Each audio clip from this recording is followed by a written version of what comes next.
Bismillahirrahmanirrahim. Assalamualaikum warahmatullahi wabarakatuh. Syukur Alhamdulillah kita masih dipertemukan kembali melalui channel ini. Sholawat dan salam selalu tercurahkan kepada junjungan kita Nabi besar Muhammad SAW. Allahumma sholli ala Sayyidina Muhammad wa ala ali Sayyidina Muhammad. Doa dan harapan saya, semoga yang menonton video ini dilancarkan rizkinya, disehatkan jasmaninya, dan dimasukkan surga. Saat Rasulullah hendak memasuki masjid, beliau melihat iblis berada di pintu masjid. Maka Rasulullah menegurnya, "Wahai iblis, apa yang sedang kamu lakukan di sini?" Iblis berkata, "Aku hendak masuk masjid dan merusak sholatnya orang itu. Tetapi aku merasa takut terhadap orang yang sedang tidur di situ," sambil menunjuk seseorang yang sedang tertidur di masjid. Rasulullah bertanya lagi, "Wahai iblis, mengapa engkau takut terhadap orang yang sedang tidur? Padahal ia dalam posisi tidak sadar. Dan tidak takut kepada orang yang sedang sholat dan bermunajat kepada Allah?" Iblis menjawab dengan licik, "Orang yang sedang sholat itu adalah orang yang bodoh, tidak tahu syariat hukumnya sholat, tidak tumak ninah, dan tidak bisa sholat dengan khusyuk. Untuk merusak sholatnya bagiku sangat mudah. Sedangkan orang yang sedang tidur itu adalah orang yang alim. Maka jika aku merusak sholatnya orang bodoh itu, aku khawatir dia akan membangunkan orang yang sedang tidur itu, kemudian mengajari dan membenarkan sholatnya orang bodoh tadi." Itu sebabnya Rasulullah pernah bersabda, tidurnya orang alim itu lebih baik daripada ibadahnya orang yang bodoh. Maka dari itu, agar kita menjadi pribadi yang lebih berilmu, ada baiknya kita simak 7 amalan anjuran Nabi Muhammad SAW berikut. Pertama, berwudu sebelum tidur. Syekh Abdullah bin Hamud Al-Furai dalam bukunya yang berjudul Sunnah Rasulullah Sehari-Hari mengatakan, berwudu adalah salah satu amalan sunnah yang dicontohkan Rasul sebelum tidur. Jika hendak mendatangi tempat tidurmu, berwudulah seperti wudu untuk sholat, lalu berbaringlah ke sisi kanan badanmu. Hadis riwayat Bukhari dan Muslim. Imam Nawawi dalam kitabnya menjelaskan, alasan berwudu sebelum tidur agar kita tetap dalam keadaan suci dari hadas saat tidur. Sebab kematian dapat menghampiri siapapun, kapan saja, di mana saja, termasuk saat tidur.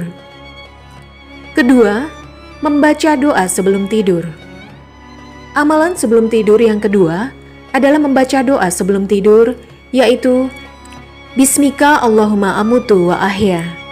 Karena tidur adalah keadaan di mana seorang manusia antara sadar dan tidak sadar. Hal ini tercantum dalam sebuah hadis yang diriwayatkan oleh Hudzaifah. Beliau berkata, apabila Nabi Muhammad SAW hendak tidur, beliau membaca doa, Bismika Allahumma amutu wa ahya. Dengan namamu, ya Allah, aku mati dan aku hidup. Dan apabila bangun tidur, beliau bersabda, Alhamdulillahilladzi ahyana ba'dama amatana wa ilaihi nusur. Segala puji bagi Allah yang telah menghidupkan kami setelah mematikan kami, dan kepadanya lah tempat kembali.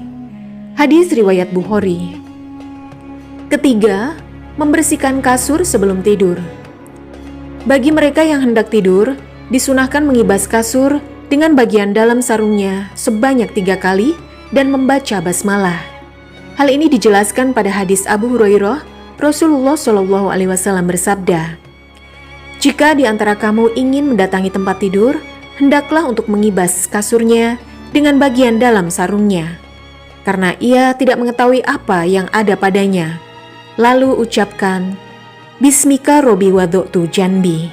Artinya, dengan namamu, wahai Tuhanku, aku baringkan punggungku. Hadis riwayat Bukhari dan Muslim. Keempat, membaca ayat kursi sebelum tidur.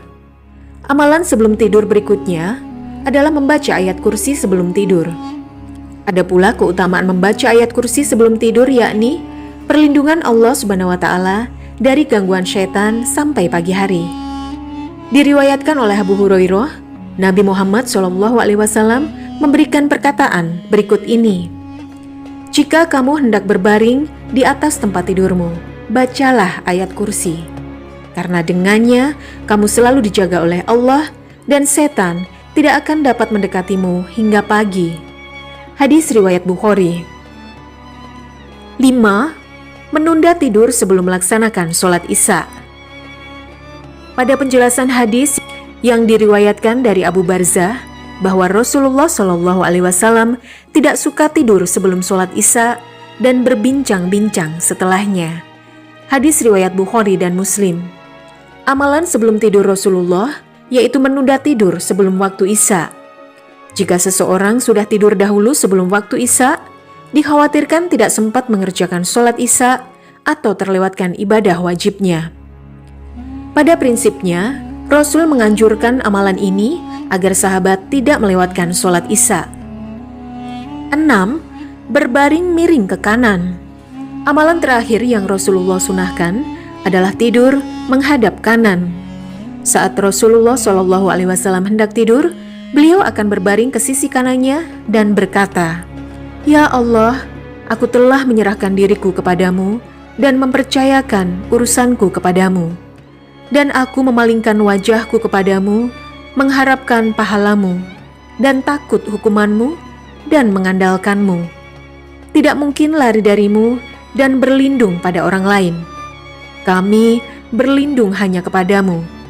Aku percaya pada kitab yang engkau turunkan dan nabi yang engkau kirim." Hadis riwayat Bukhari. 7. Melakukan wasiat Nabi.